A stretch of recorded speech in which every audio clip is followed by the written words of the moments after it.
আজ শ্রাবণ মাসের শেষ সোমবার। বাবার কাছে জল ঢালতে যাচ্ছেন অনেকেই। খালি পায়ে বাঁক নিয়ে বাবার মাথায় জল ঢালবেন। যারা ভোলে বাবার ভক্ত, শ্রাবণ মাসটা তাদের কাছে খুবই প্রিয় একটি মাস। অনেকে নানা রকমভাবে এই ব্রত পালন করে। অনেকে সোমবার উপোস থাকে বাবার বাড়ি, বা অনেকে সারা মাস নিরামিষ খায়। অনেক রকম যে যার মনের ইচ্ছা বাবার কাছে জানায়।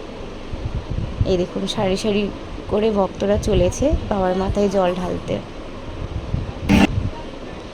একটু নকুলেশ্বর মন্দির দর্শন করতে গিয়েছিলাম আজকে বাবার শ্রাবণ মাসের শেষ সোমবারে। আপনাদেরও একটু দর্শন করাবো। দর্শন করে নিন নকুলেশ্বর বাবাকে।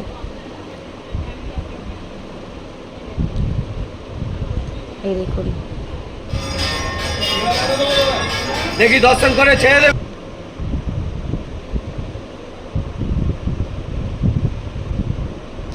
পাশে একটি কৃষ্ণ মন্দিরই ছিল, দর্শন করে নিলাম।